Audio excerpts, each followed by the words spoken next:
faut éviter, frère. C'est pas bien. Le vav et le haïn. Il faut éviter. N'est-ce pas? Il faut vraiment éviter les problèmes là où il n'y a pas.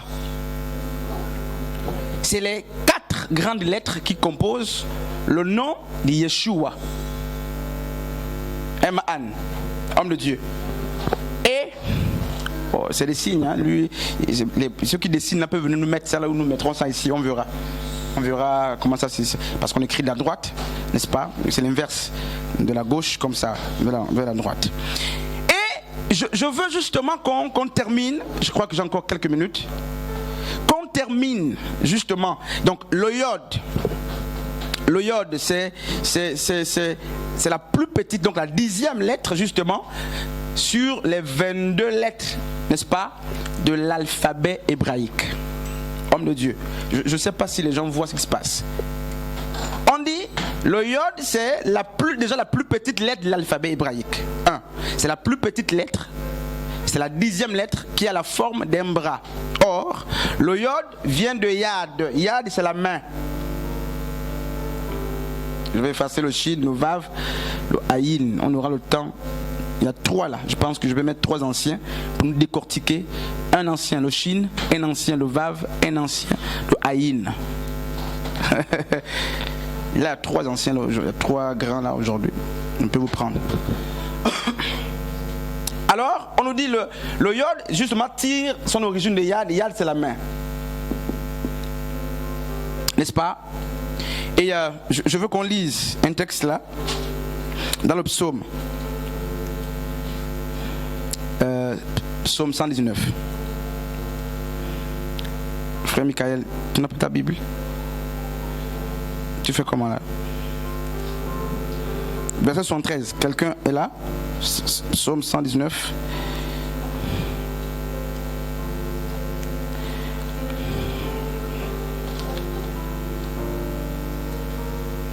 Alors je vais lire ici dans ma version, Psaume 119, à partir du verset 73.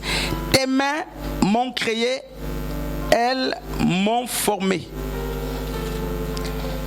Et donc, la lettre, n'est-ce pas, Yod, qui est la plus petite lettre, sort justement, Yod est tiré de Yad, Yad c'est la main. Or, la main, n'est-ce pas, qui a pour justement élément numérique 10, renvoie à la puissance. Et David, dans le psaume chapitre 119, 73, va dire « Tes mains m'ont façonné ». Et donc, dans le nom de Dieu, une des premières choses qu'on retient, c'est que, n'est-ce pas, Yeshua, dans le nom qu'il porte, nous rappelle, parce que la Bible dit qu'on devait l'appeler, pas Emmanuel, mais on devait l'appeler du nom d'Emmanuel. Jésus là devait s'appeler du nom, pas qu'il devait s'appeler Emmanuel, il devait s'appeler du nom d'Emmanuel. Et donc Yeshua, dans son nom, le Yod Yeshua nous rappelle, n'est-ce pas, le Dieu créateur ou le Dieu qui façonne avec ses mains. Tout a été créé, pas par Jésus. Et là il rappelle ça en portant justement Yod. Et il rappelle que justement je suis le témoin de celui qui façonne toutes choses. Je suis le témoin, n'est-ce pas, de celui qui crée. Parce que la main, justement, c'est le signe de l'architecture. Et Dieu a tout créé par sa main. Dieu donne la forme par sa main. Un frère te dit. La main renvoie aussi à la puissance. Parce que je crois dans Luc chapitre 11, Yeshua a dit, si c'est par le doigt de Dieu que je chasse les démons, on peut vérifier ce texte là, Luc chapitre 11 je crois, hein, que les anciens me trouvent ça, pardon. Luc 11, si c'est par le doigt de Dieu que je chasse les démons, alors le salut est venu jusqu'à vous. Donc la main de Dieu, n'est-ce pas, plutôt le Yod, c'est le signe de la puissance. D'abord, Yeshua nous rappelait que dans le nom de Dieu, il y a la puissance. Et cette puissance vient pour bâtir, parce que la première œuvre de Dieu, c'est la construction. Et ça veut dire que tous ceux qui ont le nom de Yeshua dans leur vie se bâtissent. Parce que cette main les bâtit. On ne peut pas être en Christ sans être bâti. Ça veut dire qu'on n'a pas la révélation du Yod. ou du nom de Dieu, ou n'est-ce pas du commencement du tétragramme. Luc chapitre 11, je crois, à partir du verset 20 ou 19 là-bas. C'est ça, on dit quoi là-bas?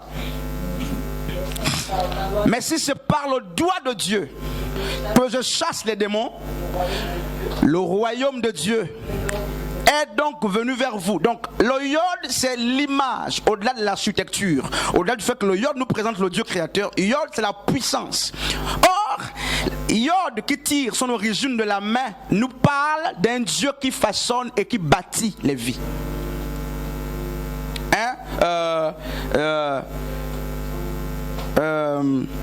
Ma soeur, non pas tendresse, ma soeur merveille tendresse, on dirait que les noms sont même, on dirait que c'est même pareil et tout ça, n'est-ce pas?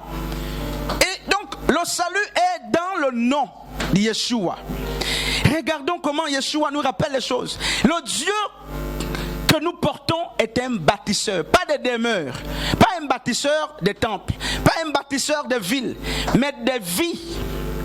Jean chapitre 11, à partir du verset, Jean chapitre 11, à partir du verset,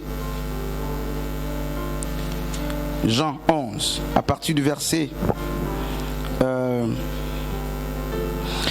à partir du verset 25. Jean chapitre 11 à partir du verset 25. Quelqu'un pour nous lire ça, pardon. Jean chapitre 11 à partir du verset 25. Qu'est-ce que la Bible nous dit? Jésus lui dit, je suis la résurrection et la vie. Celui qui croit en moi vivra quand même, il sera mort. Là, ce n'est plus le yod en tant que bras, parce que chez les Hébreux, le yod renvoie d'abord, n'est-ce pas, donc à la main. Et vous avez la main, ensuite il y a le germe, n'est-ce pas? Le germe, c'est le rejeton, n'est-ce pas? C'est les semences, la semaille qui pousse. Et regardez ce qui se passe. Même dans Isaïe, il en parle. Dans Zacharie 4, il en parle.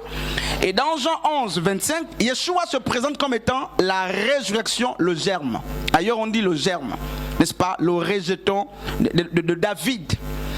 Et le germe nous parle de quoi? Parce que Yeshua a dû dire aux pharisiens, aux scribes, aux sadducéens, que, en vérité, je vous le dis justement, si cette graine, si ce grain de blé, n'est-ce pas, ne tombe en terre et ne meurt, hein, c'est Jean 12 ou quoi là?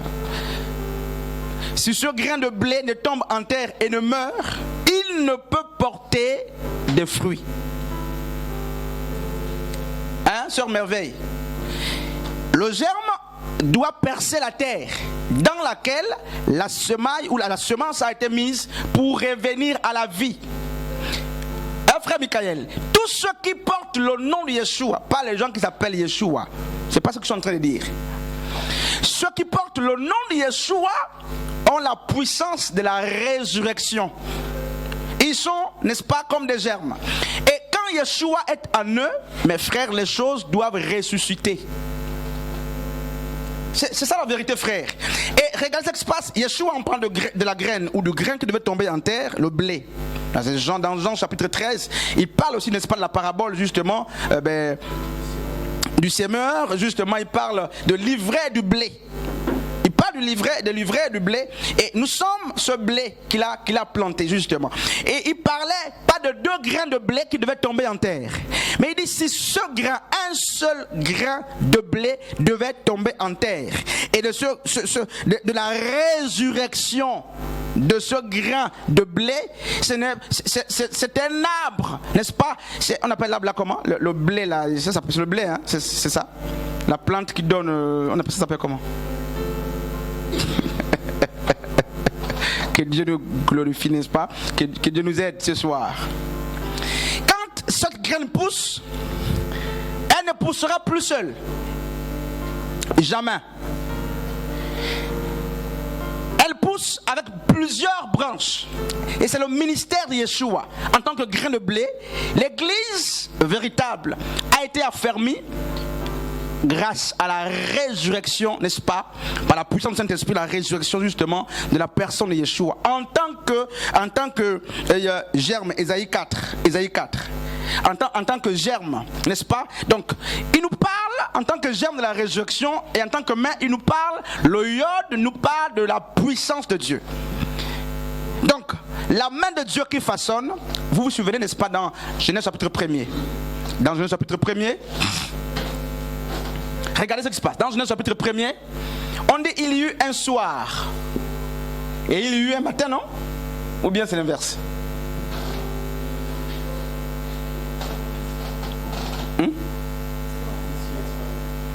Non, c'est comme ça. Il y a eu un matin, il y a eu un soir.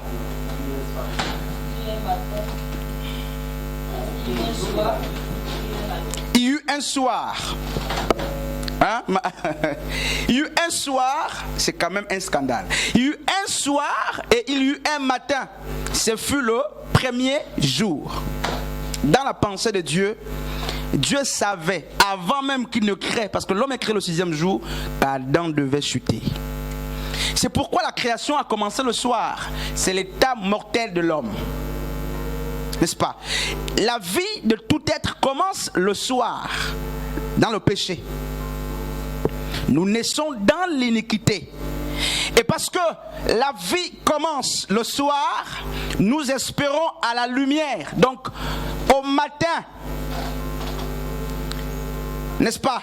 Parce que le jour ne commence pas le matin. Ça c'est notre pensée, justement babylonienne du monde. Le jour commence, même chez les Hébreux, à 18h pile, c'est un nouveau jour qui s'est levé. Le soir, le jour commence le soir dans la pensée de Dieu. Et le matin vient ensuite. Tout être naît le soir. Il n'y a pas des gens qui naissent avec Dieu pour dire je suis converti, je suis chrétien.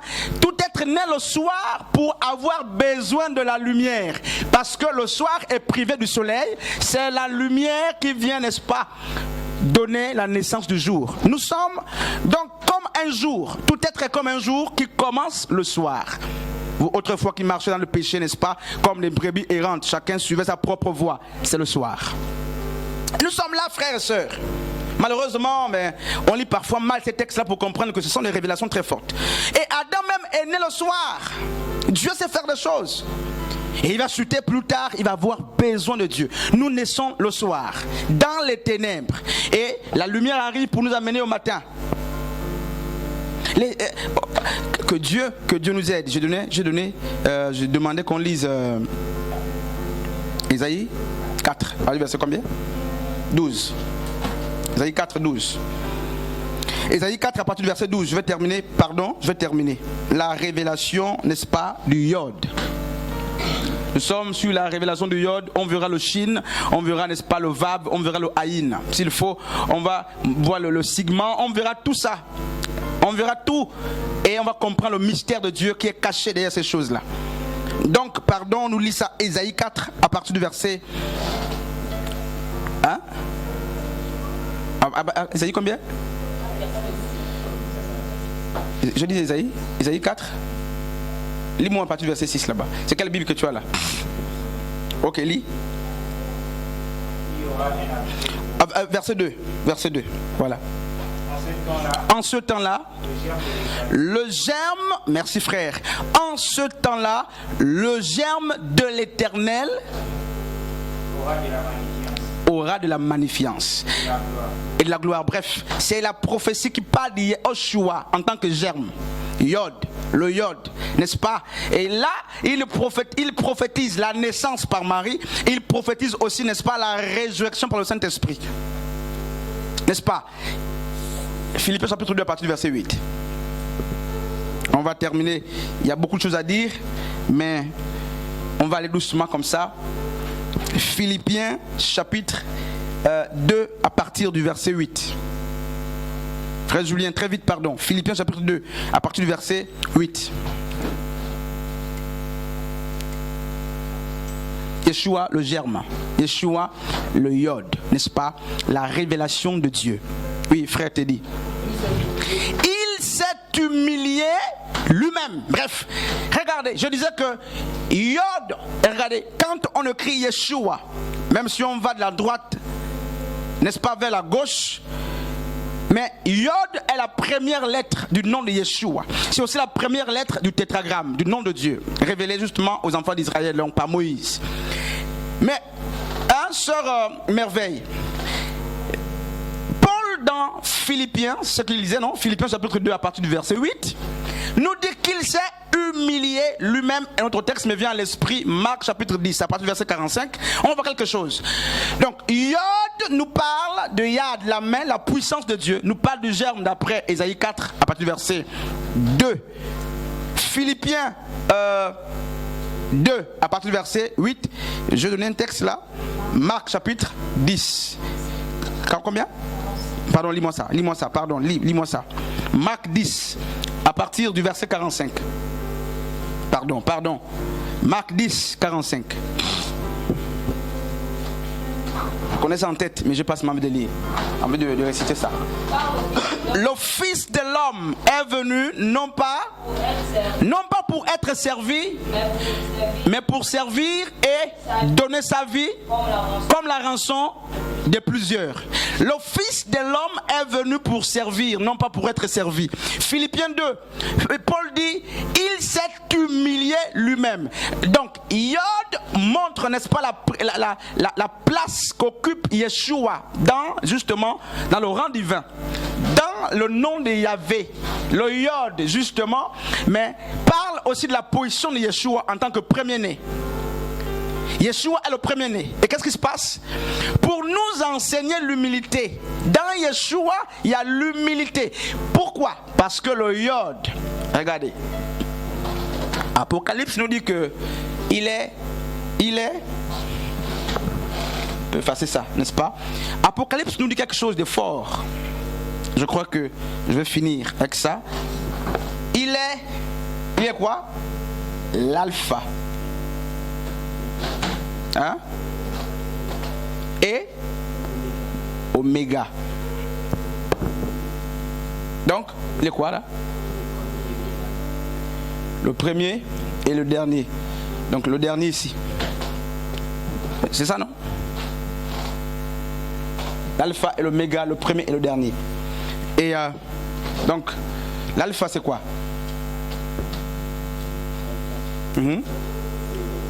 C'est la première lettre justement.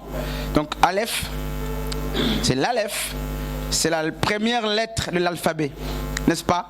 Et Yeshua est présenté comme, parce que regardez, c'est du mot, c'est l'alpha et oméga.